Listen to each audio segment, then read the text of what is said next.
말씀 앞에 한번 같이 서봅시다. 오늘 오늘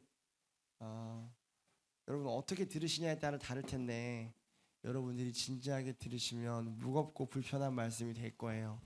그래서 약간 제가 여러분들을 혼내는 느낌, 또 잘해라 다그치는 느낌으로 들을 수 있는데, 제가 분명히 말씀드릴게요. 저는 여러분들을 혼내고 다그칠 자격이 없고, 제가 오늘 이 시간 말씀 앞에 먼저 설 거예요. 그래서 여러분들의 권면 드리고 싶어요. 함께 말씀 앞에 진정성 있게 서는 시간 되기를 소망합니다. 네.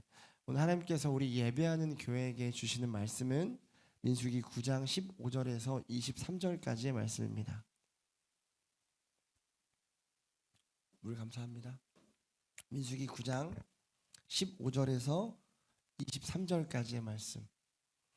이게 뭐 절이 좀 많은 것 같지만 그렇게 많지 않고 어려운 내용이 아니라서 천천히 집중해서 같이 읽다 보면 무슨 말씀을 하시려고 하는구나 우리가 알 수 있을 거예요. 민수기 9장 15절에서 23절까지의 말씀. 난해한 내용들이 없습니다. 어려운 단어들이 없어요. 천천히 함께 같이 교독하도록 하겠습니다. 성막을 세우던 날 구름이 성막 곧 증거궤가 보관된 성막을 덮었다. 저녁에는 성막 위에 구름이 불처럼 보였으며 아침까지 계속 그렇게 되어 있었다.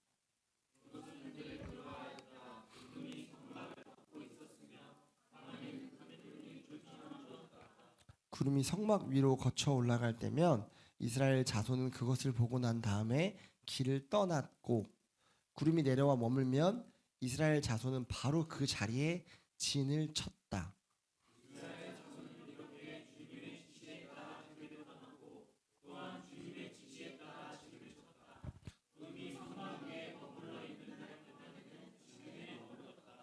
그 구름이 성막 위에 여러 날 동안 오래 머물면 이스라엘 자손은 주님의 명을 지켜 길을 떠나지 않았다.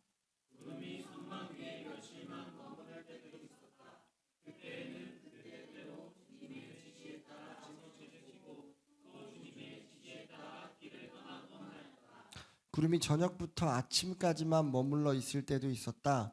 그럴 때에는 아침이 되어 구름이 거쳐 올라가면 그들은 길을 떠났다.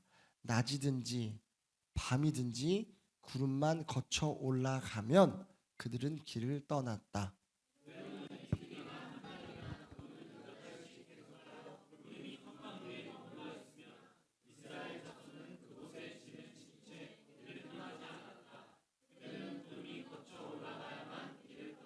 같이 읽겠습니다. 이렇게 그들은 주님의 지시에 따라 진을 쳤고 주님의 지시에 따라 길을 떠났다. 그들은 주님께서 모세를 시켜 분부하신 대로 주님의 명령을 지켰다. 아멘. 제가 기도하고 말씀 나누겠습니다. 주님, 시간 이 자리에 설 수 없는 연약한 죄인을 세우셨으니 입술과 생각과 마음을 주관하여 주셔서 사람의 생각이나 인생의 경험이 아닌 하나님이 너무 사랑하시는 하나님의 자녀들에게 진리의 말씀이 선포되어질 수 있도록 입술과 생각과 마음을 주관하여 주시옵소서. 하나님, 이 시간 이 자리까지 하나님께서 이끄셨사오니 이 자리에 앉아서 함께 말씀을 듣는 성도들도 그 말씀이 심령 깊숙한 곳에 심겨질 수 있도록 주님 일하여 주시옵소서. 감사드리며 예수님의 이름으로 기도드립니다. 아멘. 테스트 한번 해볼까요? 여러분 얼마나 집중해서 본문을 읽었는지. 본문을 읽으면서 반복돼서 나오는 단어가 뭐가 있었죠? 지금 보시지 마시고 구름 예상치 못했는데 맞다. 구름 반복해서 나오네요. 떠났다, 진을 쳤다. 한 명도 안 나오네. 따라갔다, 가라앉가. 다 맞는 단어인데 지시라는 단어가 나와요. 그렇죠? 세 번역은 지시. 그래서 나중에 말씀드리겠지만 5번의 지시라는 단어가 나오고 명령이라는 단어가 한 번 나오거든요. 근데 개역개정으로 보면 그 다 명령으로 기록되어 있어요. 그러니까 이 짧은 본문 안에 명령이라는 단어가 6번이 나와요. 그렇다면 뭐겠습니까? 지금 우리에게 하시고자 하는 게, 이스라엘 백성들이 뭘 따랐다? 주님의 명령을 따랐다. 주님의 지시를 따랐다를 붙잡고 오늘 설교를 같이 들어갑시다. 자, 제목 오늘 읽어야 돼요. 오랜만에 한번 읽어야 됩니다. 자, 같이 읽겠습니다. 제목 시작. 여러분, 너무 중요한 방법이 여기 있어요. 세바시, 좋은 강연들도 항상 이야기해요. 인생에서 힘든 시간들을 만날 때 어떻게 통과해야 되는지. 그렇죠? 근데 세상이 말하는 방법이 아닌 성경이 유일하게 말하고 있는 인생의 광야, 이 광야 안에는 고난, 시련, 역경, 연단, 마주하고 싶지 않은 일, 어려운 일, 불편한 일, 두려운 일들이 다 포함되어 있죠. 이 광야를 통과하는 방법이 무엇인지를 명확하게 이야기하고 있습니다. 그래서 오늘 이거 배우면 여러분들이 앞으로 삶을 살아가면서 지금 광야의 시간을 겪고 계신 분들도 계실 거고, 잠깐 그 시간들을 통과했지만 우리 인생의 삶은 여전히 계속 그냥 무한 광야예요. 그 광야를 지날 때 아까 저희가 기도했던 것처럼 인생을 허비하지 않고 시간을 낭비하지 않고, 그 시간이 뭐 물론 누구나 아프죠, 힘들죠. 그러나 아프고 힘든 것만으로 끝나는 것이 아니라 그 시간들을 통해 하나님을 깊게 경험하게 될 줄 믿습니다. 그래서 오늘 말씀을 통해서 인생의 광야를 통과하는 방법에 대해서 우리가 함께 배워보도록 하겠습니다. 먼저 첫 번째로 본문을 해설해 볼게요. 이스라엘이 광야를 통과할 때 어떠한 기준에 따라 이동했는지를 원칙적으로 지금 밝혀주고 있는 장이 이 9장이에요. 왜냐하면 이제 이 9장을 지나면 10장부터는 실제로 이제 광야의 생활이 시작되어지거든요. 그래서 하나님이 이제 그 시작하기 전에 성막을 짓고 나서 성막에 하나님의 영광이 구름으로 임함으로 인해서 이들이 어떠한 방법으로 광야를 지나야 하는지를 심플하게 말씀해 주시고 있는 장면이 민수기 9장입니다. 성막 봉헌식에 임했던 하나님의 영광을 상징하는 구름이 성막 위에 머물어요. 오늘 본문을 보니까. 그러니까 머무는 한 그들은 길을 떠나지 않았다. 자, 일단은 적용하지 말고 문자 그대로 먼저 함께 볼게요. 이 본문 그대로. 구름이 그들에게 머물면 그게 그들이 어떤 사인으로 받아들이냐면, 하나님의 영광이 우리에게 임했으니, 하나님의 임재가 우리에게 임했으니 멈춰 있으라 라는 의미로 받아들이고 멈춰요. 움직이지 않아요. 그렇죠? 그리고 그 구름이 성막에서 거쳐 올라가면 그때가 비로소 하나님이 가라 라고 명령하신다고 알고 그때 길을 가요. 그러니까 이스라엘 백성들은 가고 서는 것이 어디에 있었냐면 성막 위에 구름이 멈추는 것과 개는 것에 있었다라는 거예요. 그렇죠? 그래서 구름이 성막 위에 몇 달, 몇 주, 며칠, 심지어 몇 시간을 머무든지 상관없이 동일하게 그 원칙을 적용해요. 길고 짧음이 중요하지 않아요. 그러니까 구름이 몇 달 동안 성막에 머물러 있으면 이스라엘은 지루할지라도, 가고 싶을지라도 그게 몇 달이고 몇 년이고 머물러 있으면 움직이지 않아요. 그렇죠? 하나님의 때를 기다리는 거예요. 꼼짝하지 않고 있어요. 그러나 어느 순간에라도 거쳐 올라가면 새로운 곳에 도착한 지 불과 몇 시간만이라도 다시 이동했다는 것을 22절을 통해 볼 수 있어요. 여러분, 이거 살짝만 적용해 볼까요? 새로운 직장을 갔어요. 근데 적응하기도 전에, 아니 이제 겨우 적응을 마쳤는데 하나님이 다시 가라고 하면 가는 거예요. 왜 광야의 시간이 필요했냐면 이스라엘 백성들을 하나님의 자녀로 만드시는 시간이었거든요. 그럼 우리는 하나님의 명령에 따라 사는 사람들이에요. 우리의 계획과 세상의 통념이라는 게 있어요. 그렇죠? 보편적인 기준이라는 게 있단 말이에요. 근데 그런 거 중요하지 않아요. 하나님이 가라고 하면 가고, 하나님 멈추라고 하면 멈추는 거예요. 가야 될 것 같은데 머물러 있어 라고 하면 그게 1년이 되건 2년이 되건 머물러 있는 거예요. 멍청이처럼, 바보처럼. 누가 그랬어요? 물론 모세가 자기가 그러려고 그러는 건 아니지만 40년을 광야에서 있었단 말이에요. 그러나 또 반대로 이거 너무 짧은데, 이거 약간 나의 좀 잘못된 생각 같은데 라고 해도 하나님이 가라고 하시면 내가 옮긴 지 얼마 안 됐어도 다시 가는 거예요. 이게 뭐냐면 그리스도인들이 삶을 살아가는 삶의 태도라는 거죠. 그래서 본문을 보면 이 일에 있어서 이스라엘이 하나님께 철저히 순종했음을 강조하고 있습니다. 여러분 아까 말씀드렸듯이 이 본문에서만 나오는 단어를 보면 명령에 따라 움직였다라고 이야기하는데 명령이라는 단어가 6번이나 나와요. 그러니까 이스라엘은 조상들에게 약속하신 약속의 땅이라는 목표가 있어요, 없어요? 지금 있죠. 목표를 가지고 가요. 애굽을 나와서 가나안이라는 목표를 분명하게 가지고 가요. 근데 중요한 게 뭐냐면 정확히 어떤 경로를 통해 어떻게 갈지는 알아야 몰라요? 몰라요. 이게 중요한 거예요. 이스라엘에게는 뭐가 없냐면 지도가 없습니다. 그들에게 유일한 지도는 하나님이에요. 뿐만 아니라 그곳에서 그렇죠? 그곳에서 가는 동안 그곳까지 가는 동안 필요한 물과 양식을 어떻게 조달할 것인지에 대한 대안도 없어요. 이런 차원에서 광야는 이스라엘을 전적으로 하나님만 의지하게 하는 훈련이었다라는 걸 우리가 알 수 있죠. 광야가 하나님이 왜 그들을 광야로 보내셨냐면 하나님만 전적으로 의지하는 훈련을 하기 위해서, 즉 하나님의 백성 만들기 작전인데 그게 뭐냐면 하나님만 전적으로 의지하게 하기 위한 훈련이었다라는 거예요. 근데 안타깝게도 이거는 리버브가 들어가 있을 텐데요. 다들 몰라요. 제가 아는데 좀 할 수 없어요. 네, 일단 하죠. 네. 그래서 안타깝게도 많은 크리스천들이요 이 훈련에 실패해요. 그래서 오랜 시간을 광야에서 머물게 돼요. 여러분 보세요. 너무 불편하신가요? 네. 네, 괜찮죠? 북쭉 터지는 거죠 뭐. 여러분 우리 너무 잘 배웠잖아요. 최근에 모세 오경하면서 애굽에서 탈출해서 가나안까지의 거리가 얼마큼 며칠이면 갈 수 있는 거리? 넉넉 잡고 2주면 가요. 근데 그들이 40년을 갔잖아요. 질문해 봐야 돼요. 하나님 우리의 삶을 예정하시잖아요. 예비하시잖아요. 계획하시잖아요. 그렇죠? 그렇다면 과연 이스라엘 백성들이 광야의 시간이 40년이 예정이 되어 있었을까? 계획이 되어 있었을까?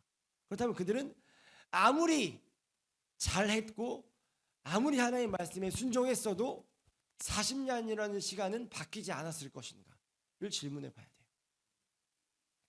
광야의 시간이 분명히 필요한 건 맞아요. 그 시간들을 통해 하나님을 전적으로 신뢰하고 의지하고 자신들이 산산이 깨져야 되는 시간이 필요한 건 맞는데 여러분 분명하게 알아야 될 건 그 시간이 꼭 40년이어야 할 필요는 없다라는 것입니다. 하나님은 여러분 거기서 뭘 봐야 되냐면 40년을 통해서라도 하나님은 그들을 포기하지 않으시고 하나님의 열심으로 그들을 만들어 가신다라는 걸 우리가 봐야 되는 거죠. 굳이 40년이 필요가 없는 거예요. 자, 그래서 좀 여러분들의 희망을 드릴게요. 자, 보세요. 제가 금요일 날도 살짝 말씀드렸죠. 여러분 실패해도 괜찮아요. 여러분들의 결정, 여러분들에게 주어진 자유의지로 여러분들이 결정해서 여러분들이 잘못된 길을 가고 광야를 40년이 아니라 400년을 돌아도 괜찮아요. 그렇다고 하나님 여러분들 포기하지 않으시니까요. 하나님의 열심히 여러분들을 결국은 가나안 땅에 입성하시게 하실 거니까요.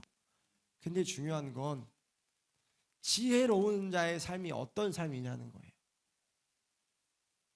계속해서 내가 잘못된 선택을 함으로 광야의 시간을 40년, 400년을 보내야 하냐라는 거죠.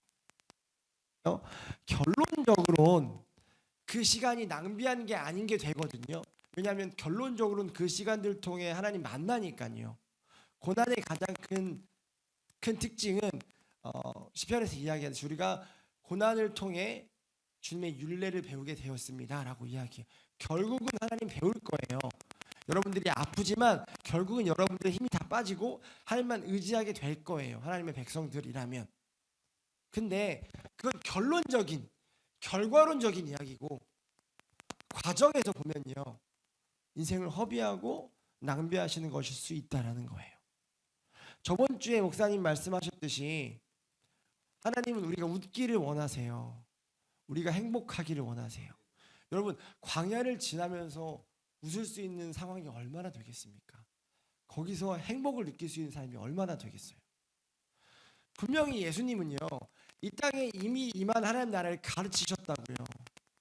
그 나라를 누리는 자들은 행복하고 웃을 수 있다고 얘기하셨다고요. 그럼 우리가 인생을 허비하고 낭비하지 않을 수 있는 방법이 뭐냐면 이 광야의 시간을 줄이는 거예요. 최대한 빨리 그 훈련들을 마치고 이 땅에 임한 하나님 나라를 누리며 여러분, 광야에서도 하나님과 친밀할 수 있지만 이 땅에 이미 임한 하나님 나라에서도 하나님과 친밀하게 동행할 수 있어요. 광야에서도 하나님 함께 하시지만 가나안 땅에 들어가셔도 그 하나님은 여전히 함께 하세요. 그렇다면 그 광야의 시간을 좀 줄이는 것들이 우리가 인생을 허비하지 않고 낭비하지 않는 길이며 쓸데없는 에너지를 쓰므로 너무 고통스럽게 인생을 살아가지 않을 수 있는 방법이겠죠. 그래서 이 시간들을 좀 줄여가기 위해 이 방법들을 배우길 원해요. 여러분, 지금 이 시대는요, 그 명령과 지시를 무엇으로 대체할 수 있을까요? 제가 아까 문자적으로만 구름이 위에 머물러 있으면 멈추고 개면 간다라고 얘기했는데 이거를 이제 한번 이 시대에 적용해 보자고요. 여러분 실제로 지금 구름 보고 살 거예요? 날씨가 좋아서 보니까 구름 많더라고요. 그럼 구름 가면 가고 구름 멈추면 멈출 거예요? 밖에 나와 창문 본 다음에 구름이 가는 뜻이라고 생각하고 내가 막 이렇게 뭔가 하고 구름이 멈추면 그건 하나님의 뜻이 아니다 하고 멈출 거예요? 아니잖아요. 실제적으로 여러분 삶 가운데 적용함이 있어야 될 거 아닙니까? 구름은 하나님의 임재, 하나님의 영광을 상징했죠. 그렇죠? 그렇다면 이 시대는 어떻게 그것을 대체할 수 있을까요? 바로 말씀입니다. 성경이라고요. 주의 말씀에 순종하면서 가는 거였어요. 아까 말씀드렸죠. 명령에 따라갔던 거예요, 그들이. 그러니까 구름을 보고 따라갔던 게 아니라 주의 명령을 따랐던 거예요. 이스라엘 백성들이. 그 훈련을 해야 됐던 시간들이 광야였던 거고. 그럼 지금 이 시대로 적용해서 여러분들은 어떤 명령을 따를 거냐라는 거죠. 바로 주의 말씀이라는 거예요.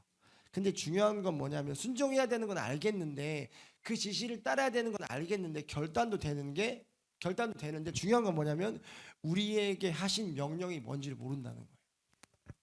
그래서 못 따라가요. 그리고 여러분 진짜 오해하고 있는 게 내가 모태신앙, 내가 목사, 내가 직분자, 내가 교회 오래 다녀서 하나님의 명령을 알고 있다고 착각하시는데 많은 것들을 우리가 놓치고 있는 경우들을 봐요.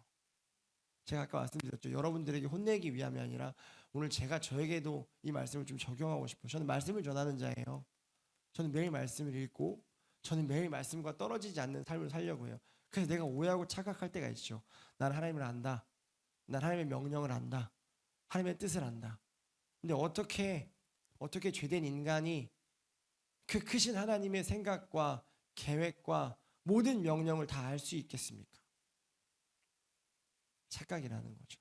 그래서 우리는 늘 말씀 앞에 서야 하는 거예요. 여러분, 하나님의 지시가 뭔지를 몰라요. 왠지 아세요? 성경을 보지 않으니까. 그리고 더 중요한 게 있는데 그 지시를 하시는 하나님 자체를 잘 몰라요. 그러니까 어떻게 해요? 왜곡하는 거예요. 여러분, 말씀을 봐야 하는 이유가 율법적이면 안 돼요. 교회에서 그 신앙 프로그램으로 하루에 4장 말씀 보자고 하니까 보면 안 된다고요. 나 나름 찐 크리스천이고 싶은데 말씀 안 보면 가짜라고 얘기하니까 보면 안 된다고요. 성도들이랑 나누고 토론할 때 내가 밀리고 싶지 않아서 학적인 것을 채우기 위해 보면 안 된다고요. 말씀은 명확해요. 하나님의 명령이 무엇인지 알기 위해. 왜냐하면 하나님의 백성들은 그 말씀을 준행하고 따르고 지키는 자들이기 때문에 그 명령이 뭔지, 하나님께서 우리에게 어떤 것들을 명령하셨는지, 더 나아가 그 명령하시는 하나님은 어떤 분인지를 알기 위해 말씀을 봐야 된다고요. 근데 어떻게 말씀을 안 볼 수 있습니까? 안 볼 수가 없는 거예요. 여러분, 말씀을 모르면, 성경을 모르면, 하나님을 모르면 주님 명령을 따를 수가 없어요. 즉 오늘 설교랑 연관시켜 볼까요? 그 사람은 광야를 벗어날 수가 없어요. 어떻게 하시려고 그래요? 인생 짧은데, 우리의 인생에서는 진짜 한낱 이 짧은 인생인데 어제 같이 예배했던 친구들이랑 나그네 같이 고백하면서 우리 인생은 나그네 삶인데 잠깐 왔다 잠깐 거쳐가는 이 짧은 인생에 그럼 어떻게 하시려고 그래요? 그 인생을 다 광야에서 허비하실 거예요?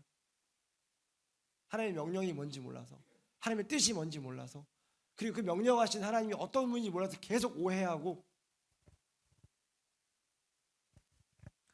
여러분, 문자 그대로 말씀을 보는 것도 참 중요해요. 그러나 말씀을 듣고 보고 나누는 삶을 살아야 해요. 이번 주 수요일날 인섭전사님이 해주셨던 고백 기억나시죠? 수요일 성경 공부에 올라오고 몸부림을 치신대요. 근데 그게 어떤 행위 또 어떤 의식 또 내가 신앙인이니까 이런 어떤 율법이 아니라 말씀을 떠나서 하나님의 은혜 없이 살 수 없는 나임을 알기에 그 은혜의 자리와 멀어지지 않으려는 몸부림을 친다라는 거 아닙니까? 여러분 또 오해하지 마세요. 수요 예배 성경 공부 뭐 금요일 나오라. 그건 그거고 무슨 말이냐면 여러분 삶 가운데서 말씀과 멀어지지 않을 수 있는 상황들을 만들어 놓으셔야 된다는 거예요. 공적인 것뿐만 아니라 여러분 모든 삶 가운데 힘드시겠지만 제가 준비한 거니까 이거 나눠볼게요. 여러분 저도 안 되니까 저한테도 지금 제 영혼에게도 선포하는 거예요. 나의 삶에 온통 하나님의 말씀으로 가득해야 돼요. 삶이라고 하니까 너무 추상적이에요. 나의 하루에 이번 주 나의 한 주 아니 나의 하루에 온통 하나님의 말씀으로 가득해야 된다고요. 여러분 아무리 바빠도 아무리 아파도 아무리 힘들어도 말씀이 나의 하루를 인도해야 된다고요. 단 하루라도 단 한순간도 말씀을 떠나서 살면 안 된다고요. 그러면 계속 광야에 머물러 있을 수밖에 없어요. 너무 아프잖아요. 자꾸 오해하잖아요. 하나님을. 그 하나님이 어떤 분인지 모르니까 그 명령을 자꾸 다른 명령을 자꾸 잡잖아요. 하나님이 실질적으로 우리에게 하신 명령이 아니라 내가 듣고 싶은 명령, 세상과 믹스돼서 하는 명령들. 여러분 이런 일들이 우리에게 일어서서 안 된다는 거죠. 그래서 기억하십시오. 아무리 바빠도 아무리 아파도 아무리 힘들어도 말씀이 나의 하루를 인도해야 돼요. 단 하루라도 단 한순간도 여러분 말씀을 떠나서 살면 안 돼요. 그러니까 수요 성경 공부 나오고 금요기도 나오고 주일날 나오고 이거는 여기에 머물러 있는 신앙이 아니에요. 이제는 우리가 2년 동안 얼마나 치열하게 하나님께 다룸을 받았습니까? 얼마나 많은 은혜가 있었습니까? 이제는 거기에 머물러 있는 게 아니라 여러분 삶 가운데로 들어가서 월요일, 화요일 우리 공적으로 모이지 않는 목요일, 토요일 뿐만 아니라 아침, 저녁 여러분들의 모든 삶 가운데 온통 말씀으로 가득해야 하고 하나님의 말씀이 하나님의 명령이 하나님의 지시가 여러분들 머릿속에 명확해야 돼요. 그래서 여러분들은 거기에 싸우게 힘써야 되며 그 몸부림 치셔야 돼요. 다른 몸부림이 아니라 건강을 지키기 위한 몸부림, 돈 많이 벌기 위한 몸부림, 인기 얻기 위한 몸부림, 관계 깨지기 위한 몸부림, 이 몸부림 말고 하나님의 말씀을 지키기 위한 몸부림이 우리 안에 있어야 된다는 거죠. 여러분 광야는요 주님께 나를 던지는 시간이에요. 이 문장 기억하세요.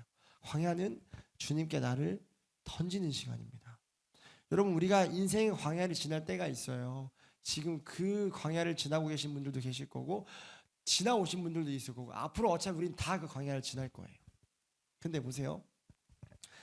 앞에 말했던 것들을 훈련시키기 위해서 하나님이 의도적으로 우리를 그 광야로 밀어 넣으시는 건데 그러니까 광야는 하나님을 만나는 곳이고 하나님을 배우는 곳이에요. 우리가 아까 광야를 지나며 찬양할 때 그 가사가 그 고백을 했잖아요. 그렇죠? 근데 보세요. 그 광야의 시간이 외롭고 고독하고 앞이 보이지 않아요. 답답하겠죠? 그러더라도 어떻게 해서든 그 시간들을 통해 하나님을 만나야 하는데 죄인이란 인간은 그렇지 않는다는 거예요. 그래서 어떻게 해요? 시선을 자꾸 하나님이 아닌 다른 곳으로 돌려요. 그러니까 고난이 그런 자들에게 유익하지 않은 거예요. 광야가 그들에게 유익하지 않은 거예요. 그냥 아파요. 고통스러웠어요. 그냥 빨리 끝내기만 했으면 좋겠어요. 물론 하나님의 사람들도 아프거든요. 똑같이. 근데 그 안에서 하나님을 배워요. 그래서 넉넉히 이길 힘이 주어지고요. 다음에 또 그 광야를 지날 때 그냥 또 라고 하지 않아요. 아프지만 힘들지만 그 시간들을 통해 하나님을 배웠던 경험이 있기 때문에 기대할 수 있다고요. 하나님 이번에 날 어떻게 다뤄가실까? 어떤 부분을 깎으실까? 내가 아직 다뤄지지 않은 숨겨져 있는 나도 모르는 부분이 뭐가 있을까? 기대하게 된다고요. 근데 어떻게 해요? 그 시간들을 그냥 하나님께 던지지 않고 다른 것들로 채우고 메꿨던 사람들은요, 너무 고통스러운 거예요. 유익하지 않아요. 그러니까 광야가 끝나지 않아요. 여러분 죄송하지만 여러분들이 하나님한테 져요. 고집은 못 꺾어요. 하나님의 고집을 여러분들이. 그래서 어차피 통과해야 되는 필수 과목이에요, 광야는. 근데 거기서 자꾸 다른 행동을 하면 40년이 되고 400년이 되는 거예요. 여러분 죽을 때까지 계속 광야하는 거예요. 웃을 일이 없어요. 기쁠 일이 없어요. 그냥 아파요. 그리고 원망돼요, 하나님이. 근데 우리를 그렇게 만드시지 않았고 예수님을 통해서 복음, 가스펠, 굿뉴스, 기쁜 소식. 뭐가 기쁘냐는 거예요. 이 웃을 일이 없는 이 세상에, 죄가 만연한 이 세상에, 공중권세가 가득 잡고 있는 세상에 여러분 웃을 수 있는 일이 생긴다는 거예요. 기뻐할 수 있는 일이 생긴다는 거예요. 그게 이미 이 땅에 임한 하나님 나라잖아요. 근데 그걸 못 누린다고요. 계속 광야에서 고통스러워하면서 인생을 허비한다고요. 하나님 그렇게 지으시지 않았고 그렇게 만드시지 않았어요. 그래서 예수를 이 땅에 보내셨고 복음을 우리에게 주신 거란 말이에요. 기뻐하라고. 근데 우리는 여전히 우리의 인생을, 내 자신을 하나님께 내던지지 못해요. 그러니까 광야가 끝나지 않는 거죠. 조금만 힘들고 조금만 스트레스 받고 조금만 모르겠으면 지식인 찾아요. 요즘 지식인 아니 AI 찾죠. AI한테 물어봐요. 조금만 힘들면 사람 찾아가요. 조금만 스트레스 받으면 먹고 게임하고 뭐 만화책 보고 그냥 쉬고, 그러니까 다른 어떠한 하나님으로만 해결되어질 수 있는 방법을 하나님 제외시켜 놓고 자꾸 그 광야에서 하나님과 교제하려고 하는 게 아니라 다른 세상의 어떤 것들로 극복해 보려고 한다고요. 그러니까 광야가 안 끝나죠. 여러분 광야는요, 내 자신을 주님께 던져버리는 시간이라는 걸 기억하십시오. 내 인생을 주님께 던져버리는 시간이라는 걸 기억하셨으면 좋겠습니다. 베드로전서 5장 7절을 보면 너희의 염려를 주께 맡기라 라고 이야기하는데, 여기에서 말하고 있는 헬라어 원어가 뭐냐면 던져버리다라는 거예요. 주께 맡기다라는, 던지라는 거예요. 여러분들의 문제를. 그리고 뭐 하지 말라는 거예요. 다시 가져오지 마라. 광야를 통해서 여러분들의 문제를 하나님께 던지는 거예요. 근데 왜 자꾸 다시 가져오냐고요. 예수님이 이 땅에 오신 이유가 수고하고 무거운 짐진 자들아, 내가 너희를 쉬게 하겠다. 너희의 짐 나한테 다 던져라. 너희는 유한해. 너희는 한계가 있어. 그래서 너희는 그 짐 다 못 짊어진다. 그거 지금 무겁다. 그러니까 나한테 던져. 그럼 내가 대신 져줄게. 그럼 진리가 너희를 자유케 한다라고 이야기한다라고요. 근데 우리가 자유하지 않는 이유가 뭐예요? 여전히 억압당하고 매여있고 힘들고 신앙생활이 재미없고 매너리즘에 빠진 이유가 뭐냐고요. 안 던진다고요. 주님께 우리의 짐을 던졌다가, 이렇게 한번 은혜 받으면 던졌다가 다시 또 가지고 온다고요. 왜 오셨는데 예수님께서. 여러분 왜 걱정을 하고 두려워하냐고요. 그러니까 광야가 끝나지 않죠. 이제 던졌으니까 하나님이 하시는 거예요. 인섭 전사님 한번 따라할게요. 수요 성경 공부, 이번 돌아오는 수요 성경 공부 예배 때 여기랑 이어지는 말씀이 나올 거예요. 궁금하면 오십시오. 네. 던지고 나서 어떤 일이 있는지 여호수아 하면서 할 건데, 그건 오늘 다 다룰 수가 없고, 왜냐하면 여호수아를 준비했기 때문에 수요 성경 공부. 다른 걸 넘어가면 보세요. 여러분 제가 인생에서 광야를 지날 때가 있었어요. 지금은 막 그렇게 힘들진 않은 것 같아요. 또 다른 광야가 오겠죠. 또 제가 모르는 숨겨져 있는, 깎여져야 되는 부분을 만나면 또 저는 그 시간을 겪겠지만, 아무튼 한번 그 시간들을 겪었던 시간이 있어요. 아팠죠. 힘들었죠. 외롭게 만드시거든요. 아까 얘기했죠. 고독하게 만들어요. 나밖에 없는 것처럼 만들어요. 많이 울었어요. 골방에서. 근데 그때 쓴 곡이 있는데 그 곡 가사 중에 고난의 시간도 있고 이해할 수 없는 상황도 있겠지만 내가 약하기 때문에 주님과 동행할 거다라는 가사를 제가 그때 썼는데, 그때 제가 어떤 생각을 했냐면 그 외로운 방 안에서 치열하게 고민하고 기도했어요. 그냥 어떻게 이 광야를, 그때는 광야인지도 잘 몰랐겠지, 어떻게 내가 이 어려움을, 이 문제를 극복해 볼까. 그래서 막 여러 가지 머리가 돌아가잖아요. 인간적인 생각, 세상적인 방법들, 나의 경험, 내가 잘할 수 있는 것들을 다 시뮬레이션을 돌려봤어요. 근데 어떤 결론이 내려졌냐면 나는 약하다. 근데 주님이 강하다. 라는 결론이 내려졌어요. 그래서 보세요. 내가 여기서 만약에 하나님을 원망해. 지금 원망해. 막 욕하고. 그래서 문제가 해결될 거면 난 하겠어. 근데 아무것도 해결되는 게 없어요. 속이 시원하지도 않을 것 같아. 어차피 하나님 나 사랑하시는 건 내가 명확하게 말씀드렸죠. 한 번도 흔들린 적이 없다고. 하나님 살아계시고 나 사랑하시는 건 흔들린 적이 없어. 그러면 나를 이 시간으로 인도하신 이유가 있을 텐데 내가 그 인도하신 이유를 발견해내지 못하면 원망하고 손가락질하고 돌 던지고 욕하고 있으면 계속 이거 계속해야 돼. 그래서 의미가 없다. 내가 하나님 원망하고 욕해봤자 불평해봤자 불만해봤자 어떤 스탠스를 취해야 하지를 고민해봤어요. 그리고 인간의 방법으로 내가 그것들을 해결하려고 하면 어차피 하나님은 광야를 보내신 이유가 분명하기 때문에 하나님이 일하시는 것들을 보여주고 가르쳐 주시기 위한 거기 때문에 다른 사람들, 여러분 이게 진짜 억울한 거예요. 여러분 미쳐버리는 거예요. 이런 게. 내 친구들은, 내 동생은, 다른 사람들은 나랑 같은 문제를 겪을 때 세상의 방법대로 이렇게 해결이 돼요. 돈으로 된다고요. 인맥으로 된다고요. 돼요. 근데 하나님이 의도적으로 나는 안 되게 막아요. 명확하게 훈련시키셔야 될 게 있기 때문에. 그래서 생각해보지. 이거 되는데? 그리고 다른 강연들을 들어보면 그럴 땐 이렇게 하라고 하는데 명상을 하라고 하고 여행을 떠나라고 하고 이렇게 해요. 그럼 되더라고. 그래서 이것들을 한번 적용해 볼까? 내가 알지. 하나님 절대로 그거 내비두지 않으신다는 걸. 그래서 고민해 봤어요. 어떻게 하지? 난 약하고 하나님은 강한데. 그래서 제가 그때 결정을 내린 게 있어요. 그러면서 그 가사를 썼는데 여기서 내가 객기 부려봤자 광야의 시간만 길어지고 고생할 게 뻔하다. 그러니까 나는 약하지만 강하신 하나님을 의지하고 그와 동행해야겠다. 라는 결론이 내려졌어요. 그래서 저의 문제, 내 자신, 나의 인생을 그 광야의 시간을 통해 하나님께 던졌습니다. 여러분 근데요. 지금까지도 그 던짐이 이어져 오고 있어요. 그래서 저는 매일 기도할 때마다 주님, 나의 인생을 맡겨드립니다. 주님, 내 인생을 주님께 던집니다. 주님 책임지십시오. 주님 인도하여 주십시오. 주님이 어디로 가라고 하시든지 주님 따라가겠습니다. 주님 말씀하시면 가고 주님 말씀하시면 멈추겠습니다. 나의 가고 서는 것이 주님께 있습니다가 나의 매일의 기도의 고백이에요.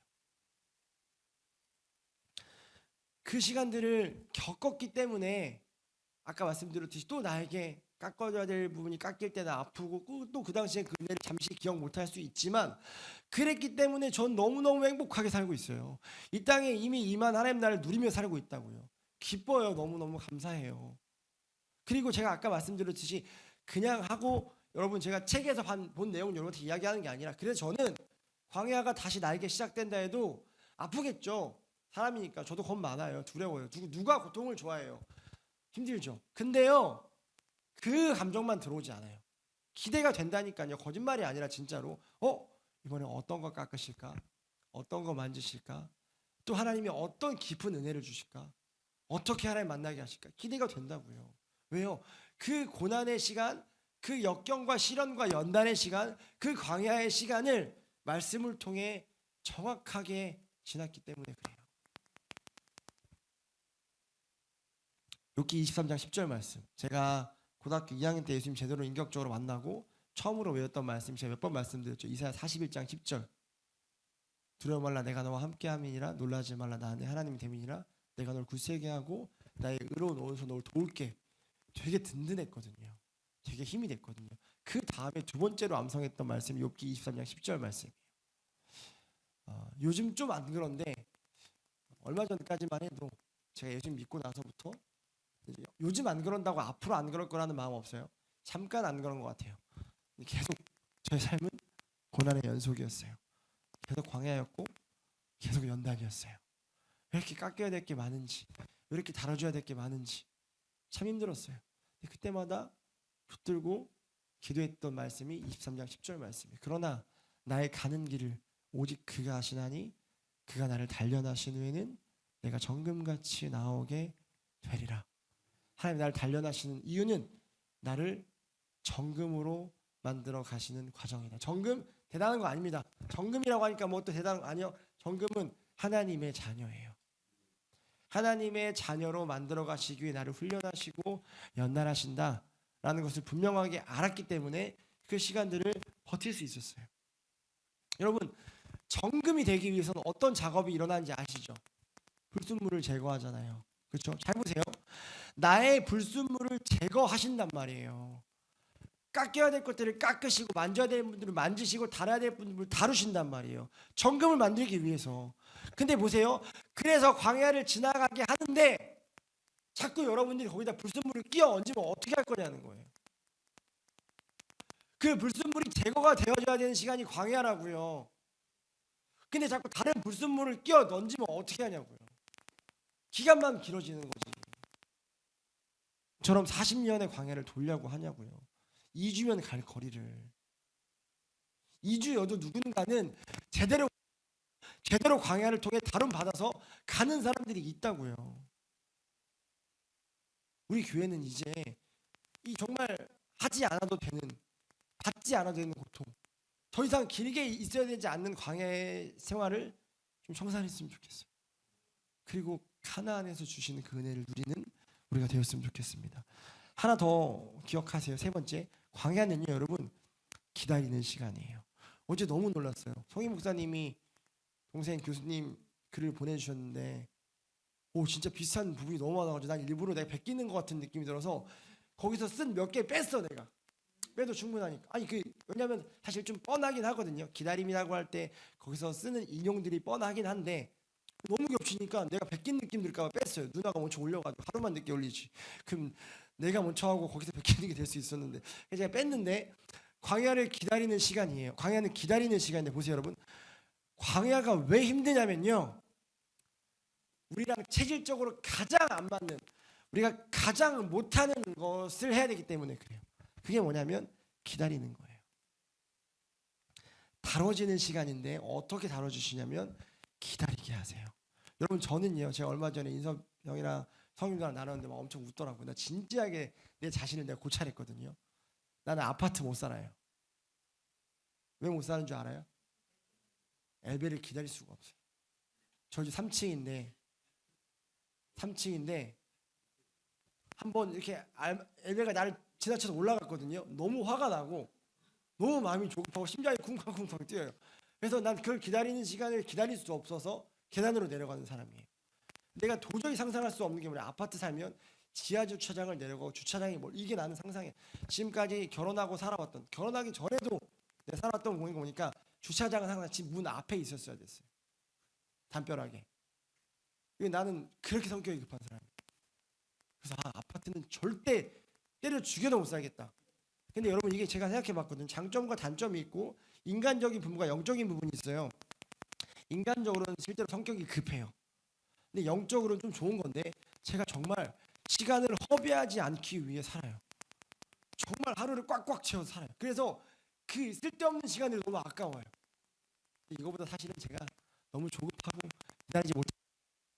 그래서 여러분 보세요. 저는 그렇게 기다림에 취약한 사람인데 이런 제가 광야를 지나는 게 얼마나 힘들었겠어요. 너무 힘들다니까요. 못 기다리겠어요. 안 기다리고 싶어요. 그런데 보세요. 늘 하나님의 타이밍과 우리의 타이밍이 맞지 않는 게 문제예요. 난 늘 빨라요. 그래서 늘 주님은 조급하지 않아요. 그래서 늘 주의 타이밍 맞추려면 기다려야 해. 자꾸 기다리래. 못 기다리겠어요. 그러니까 아까 제가 말씀드렸던 저도 그런 오류가 있죠. 못 기다리겠으니까 못 기다리다가 엇나갔던 적도 많아요. 그래서 한 주면 끝날 걸 2주를 끌고 가고 광야의 시간을 한 달이면 끝날 걸 2달을 가지고 가고. 청년들이 많이 없는데 청년회 때 그랬던 것 같아요. 하나님이 예비하신 배우자가 있잖아요. 하나님이 예비하신 가정이 있잖아요. 그걸 기다리기가 참 쉽지가 않았던 것 같아요. 그거 아니었으면 내가 25살에 결혼할 수 있었을 것 같은데, 그렇죠? 그 훈련의 시간들이 있었죠. 뭐 다른 뭐 재정도 있을 거고 관계에 대해서도 있을 거고 중요한 말 할 때마다 폭죽이 자꾸 터지네요. 방해인지. 그래서 여러분 보세요. 그런 시간들이 다 우리에게 있죠. 너무 힘들어요. 늘 하나님의 타이밍과 우리 타이밍이 맞지 않기 때문에. 근데 기억하세요. 광야는 기다림의 시간이라고요. 우리 지금 남일이랑 은영이가 이제 아이를 가지고 이름을 준비하고 있는데 그 중에 가장 유력한 후보가 온유예요. 근데 이들이 왜 온유를 좋아하냐면 그때 함께 성경 공부하면서 온유에 대한 의미를 얘기해 줘서 참 그 의미가 좋습니다. 그리고 우리 자녀들이 그렇게 다뤄지고 그렇게 인생을 신앙으로 살아갈 수 있다면 참 좋겠습니다라는 고백이 있었거든요. 온유는 헬라어로 프라우스잖아요. 프라우스. 길들여지지 않은 야생마 또는 어떤 이 동물이 길들여지는 걸 이야기해요. 그러니까 온유는 그냥 착한 것을 이야기하지 않아요. 힘이 있어요. 그러니까 온유는 바보 같은 사람이 힘이 없어서 힘을 내지 못하는 게 아니라 힘이 있어요.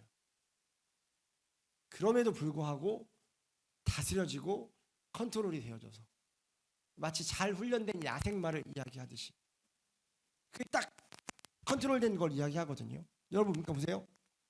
광야를 통해 우리를 길들여 가시는데 그때 이 기다림이라는 훈련이 너무 힘든 거죠. 뭐 보면 알아요? 강아지. 그렇죠. 누가 바로 얘기했어요. 그 꼭 주인들이 그 훈련 시키죠. 앞에다가 맛있는 음식 갖다 놓고 기다려. 먹지 마. 이 진짜 얼마나 힘듭니까? 침을 막 바가지로 흘려요. 우리에게도 그 시간이 광야라고요. 가고 싶어요. 가야 돼. 아까 이 본문 한번 집에 가서 일주일 동안 디테일하게 읽어보세요. 이게 진짜 나는 하나 구름이 이 위에 있으면 아무리 오래 있어도 움직일 수가 없대요. 막 가고 싶어 막 안 달라. 근데도 못 가는 거예요. 보세요. 온 지 얼마 안 됐거든. 잘 생각해요. 200만 명이 그 텐트를 접었다가 폈다가 가서 다 만들어 놨는데 그러면 그 적어도 하나님 정착했으면 한 달 정도는 있어야 안 아깝지 않습니까? 근데 오늘 성경에 보니까 오늘 저녁에 와서 텐트 쳤는데 그 다음날 아침에 가래. 뭐예요 이게 지금? 예측이 안 된다니까요. 근데 하나님 우리를 다뤄가시는 방법이라고. 이게 너무 힘들잖아요. 그래서 기다림은 불편해요. 너무너무 불편해요. 그리고 기다리다가 망할 것 같아요. 두렵다고요. 기다리면 망할 거. 어제 그 안나 교수님이 쓴 거 보니까 기다림은 도태될 것 같은 느낌을 준다고 하는데 맞아요. 망할 것 같아요. 도태될 것 같아요. 밀릴 것 같아요. 근데 여러분 보세요. 성경의 인물들은 다 기다리고 인내하는 시간들을 통해 다뤄졌어요. 자신들의 타이밍과 하나님의 타이밍이 다름을 자신들의 방법과 하나님의 방법이 다름을 언제 배우냐면 기다림을 통해 배워간다는 거예요. 애굽에서 구해달라고 하죠. 근데 왜 430년 동안 하나님 침묵하시나요?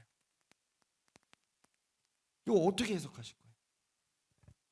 모세는 왜 40년 동안 광야에서 멍청하게 광야 생활을 보내야 됐을까요? 여러분 다윗이요 기름 부음 받잖아요. 왕으로. 그럼 바로 사역해야지. 바로 왕이 돼야지. 왜 이스라엘의 왕이 되기까지 7년의 시간을 겪어야 했을까요? 바울이요 다메섹 도상에서 눈이 멀 정도로 진하게 하나님 만나잖아요. 네가 핍박하는 예수라 만났잖아요. 두손 두 발 다 들었잖아요. 그럼 바로 현장에 뛰어들게 해서 선교사를 감당하게 해야지.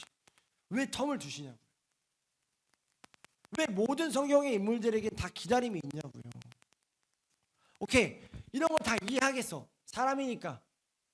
예수님은 난 옛날부터 이게 이해가 안 됐어요. 풀리지 않아요. 일단 그 자체만으로는 예수님이 왜 굳이 30년을 살아야 했을까? 우리처럼 청년으로 올 수는 없었을까? 그 30년의 시간이 나와 있지 않아요. 성경에서 뭐 했다고? 왜 30년을 살고 공생애를 하셔야 됐을까? 그럼 마가의 다락방도 한번 잘 생각해 보세요. 그냥 성경에 나와 있으니까 그냥 그대로 받아들이는 것도 참 좋은데 한번 상식적으로 생각해 봐요. 예수님이 가시면서요. 그들 남겨두거든요. 근데 그들이 예루살렘 그럼 빨리 와서 도와주시고 지켜주시고 이렇게 해주셔야 돼요. 근데 가고 야 내가 가지만 걱정하지 마. 나와 같은 그런 또 다른 보혜사 성령을 너에게 보내주실 거야. 그때까지 기다려. 왜 기다리냐니까요. 바로 보내주시면 안 되는 거예요. 천국이 너무 먼가요? 갔다가 오는 시간이 있나요? 준비를 방금 하셨나요? 옛날부터 준비를 안 하셨나요? 왜 기다리게 하시냐니까 40일을. 잘 생각해 보세요. 이해가 안 돼요. 여러분 우리가 여기서 보세요. 전체적으로 성경이 하고 싶은 이야기. 우리가 기다리고 있을 때 하나님은 멈춰있지 않다라는 거예요. 이게 진짜 중요해요. 여러분들이 광야의 길을 지나고 있을 때 하나님은 팔짱 끼고 지켜보시지 않는다라는 거예요. 우리가 늘 고백하죠. 하나님은 쉬지 않는 분이세요. 아멘. 그래서 하나님은 열심히 있는 분이시고요. 그래서 하나님은 하나님의 일을 우직하게 고집스럽게 하세요.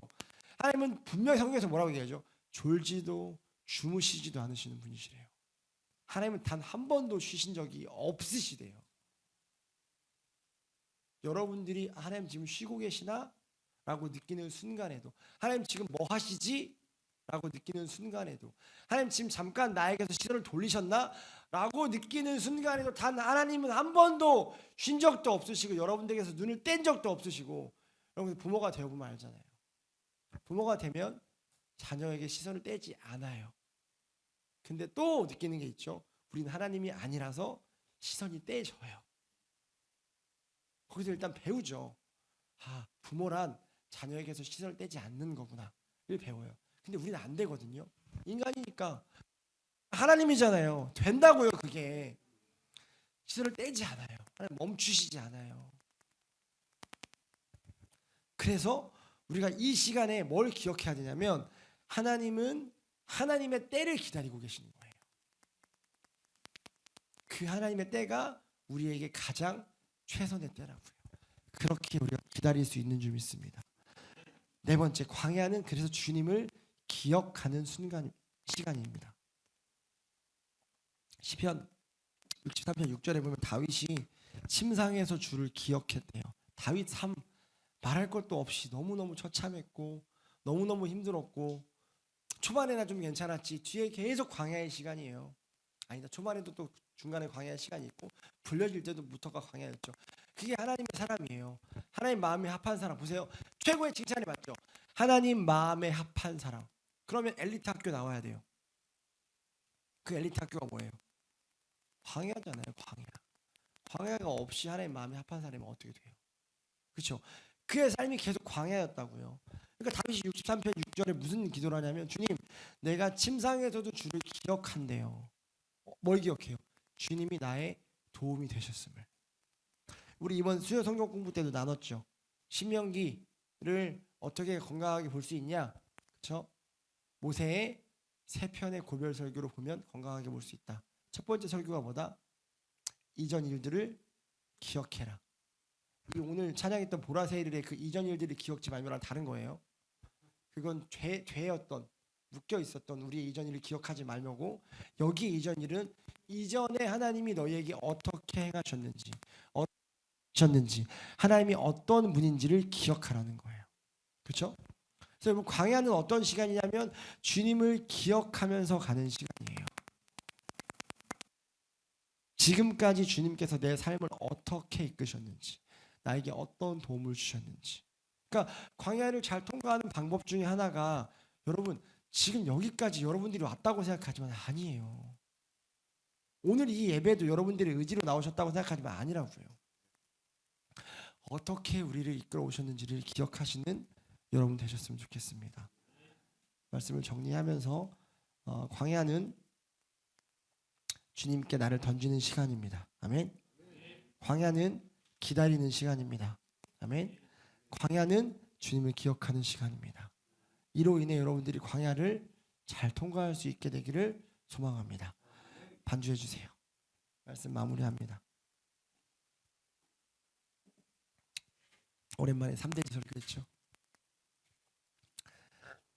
제가 너무 좋아하는 구절이 있는 예레미야 2장 2절이에요.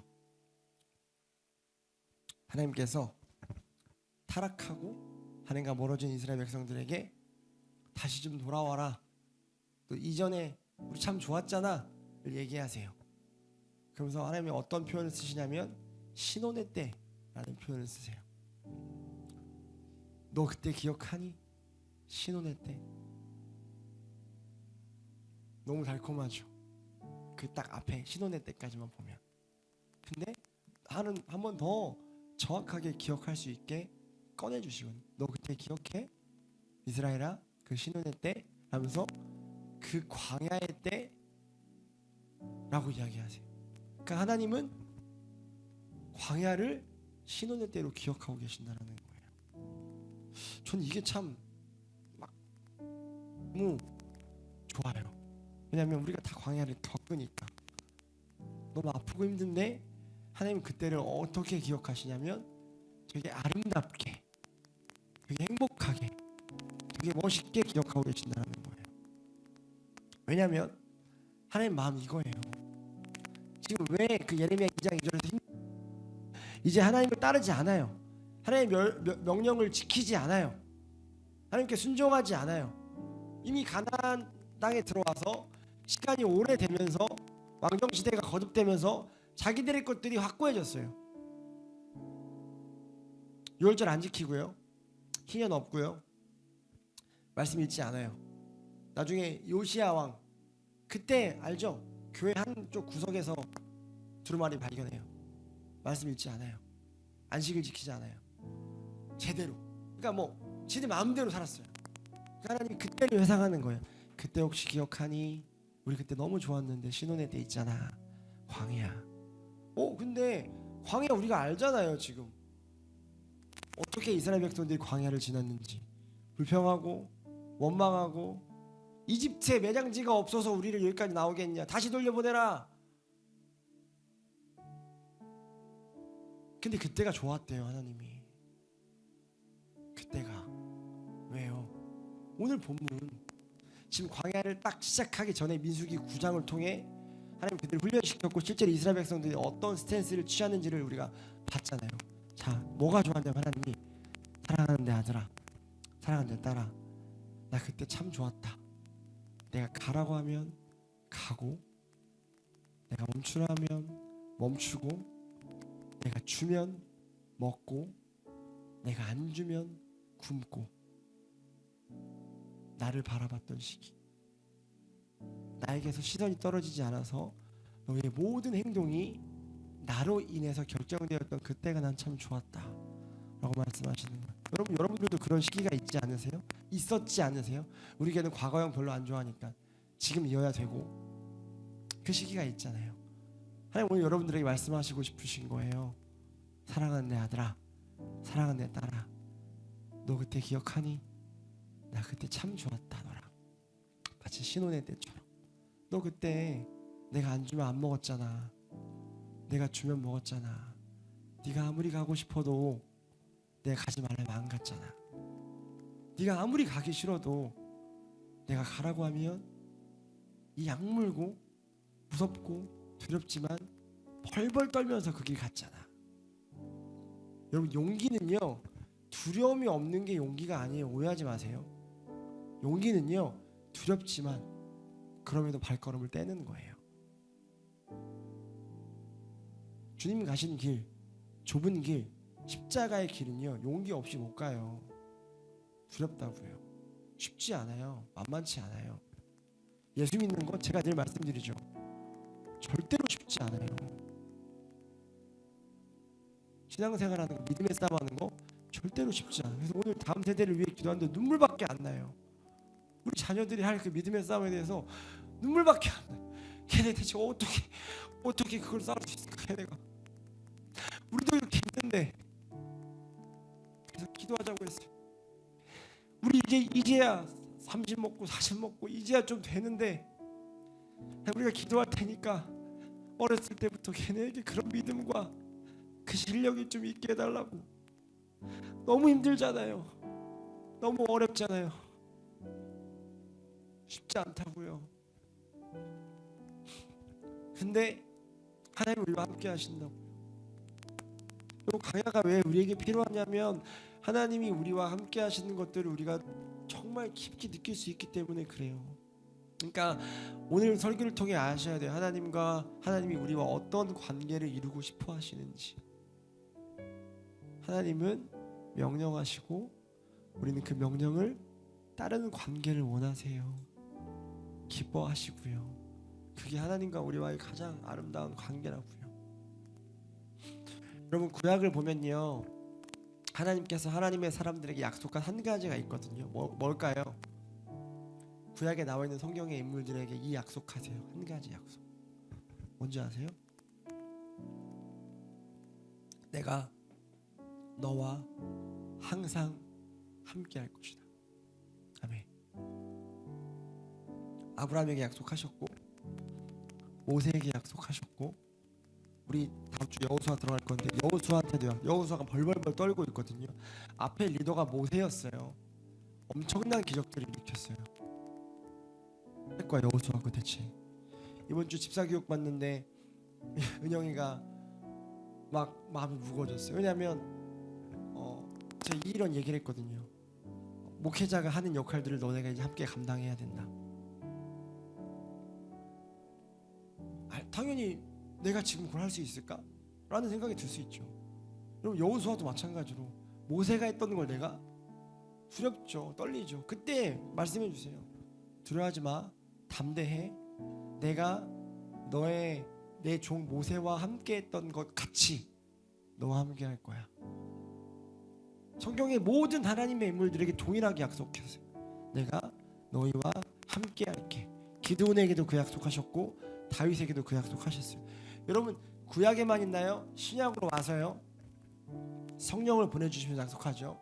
내가 너희를 고와 같이 버려두지 않을게. 육신의 부모는 너희를 버릴 수 있어. 필요에 따라서. 영적인 부모, 진정한 부모 되신 성령님은 어떠한 상황에서도 절대 너희를 버리지 않겠다는 건 무슨 말이에요? 항상 너희와 함께 할 거야 라고 구약의 그 고백이 동일하게 신약의 성도들과 지금 이 시대를 사는 크리스천들에게 동일하게 적용되어집니다. 무슨 말입니까? 사랑하는 아들아, 사랑하는 딸아, 내가 그 힘든 광야 너 혼자 걷게 하지 않을 거다. 너 혼자 외롭게 두지 않을 거다. 광야가 왜 힘들어요? 우리 찬양할 때 주님, 왜 나를 이 고통 속에 홀로 두시나요? 주님이 보이지 않아서, 나 혼자인 것 같아서, 주님 팔짱 끼고 멀리서 보고 계신 것 같아서. 여러분, 그때요, 잘 기억하세요. 감정에 치우치지 마세요. 사단이 주는 그 감정으로 나 혼자 있다고, 외롭다고, 고립된다고 착각하지 마시고 말씀을 펴보세요. 어떻게 명령하셨고 어떻게 약속하셨고 그 하나님이 어떤 분인지. 하나님은 단 한 번도 성경에서 나를 혼자 버려둔 적이 없을지라고 말씀하세요. 그렇다면 그 광야의 길 가운데서도 하나님 우리와 함께 하실 줄 믿습니다. 함께 하세요. 그 모래 발자국 예화 아시죠? 모래 발자국 예화 보니까 이렇게 쭉 멀리 떨어져서 보니까 발자국이 두 개가 있어요. 주님 발자국, 내 발자국 같이 걷는 거예요. 근데 어느 순간 발자국이 하나가 되잖아요. 잘 보니까 그때가 내 인생에서 제일 힘들었던 순간이야. 그래서 원망하죠. 왜?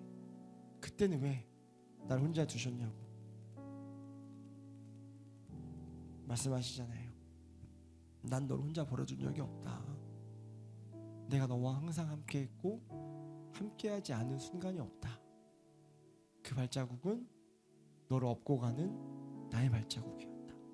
그 광야가 아팠기에, 그 광야가 너무 처절했기에 내 사랑하는 아들이, 내 사랑하는 딸이 혼자 그 고통을 다 받는 것들을 내가 지켜볼 수 없어서 내가 너를 안고 함께 그 시간들을 지냈다라는 거예요. 여러분, 그 아픈 광야의 시간들을 빨리 배우고 빨리 연단 받고 빨리 수료하고 이 땅에 이미 임한 하나님 나라를 누리자고요. 너무 아프잖아요.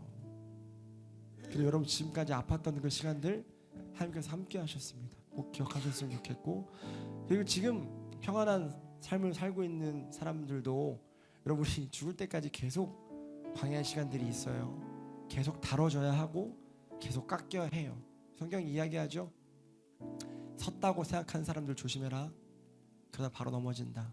우리는 이 땅에서 영원히 설 수 없어요. 계속 넘어질 거고 계속 다뤄질 거예요. 지금 잠깐 괜찮다고 해서 괜찮지 않아요. 숨겨져 있고 감춰져 있는 부분이에요. 내가 많이 다뤄졌다. 아니에요. 아직 다뤄져야 될 부분이 더 있어요. 그래서 광야는, 고난은 예수 믿는 사람들에게 피할 수 없는 필수예요. 근데 아프게만 가지 말자고요. 기대하며 가자고요. 그리고 주님과 동행하며 주님을 경험하는, 사랑하는 모든 예배하는 게 성도님들 되셨으면 좋겠습니다. 네, 우리 같이 한번 기도할까요?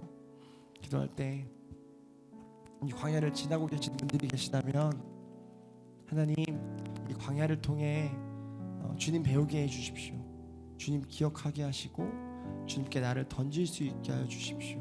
그리고 주님, 이 시간들을 통해, 기다림을 통해 주님의 일하심을 경험하게 해주십시오. 그리고 우리가 아직 광야의 시간을 겪지 않으신 분들이 있다면 하나님, 우리도 분명히 다뤄짐이 있을 거고 그리스도의 제자로서 광야의 시간을 걷게 될 텐데, 그때 오늘 이 말씀을 기억하고 하나님 그 힘으로 그 광야의 시간들을 은혜로 겪을 수 있게 해달라고, 특별히 여러분 마음 가운데 생각나시는 지금 광야에서 힘들어하고 있는 하나님의 동역자들이 있다면 그들을 위해서도 같이 기도해 주셨으면 좋겠습니다. 같이 기도하겠습니다.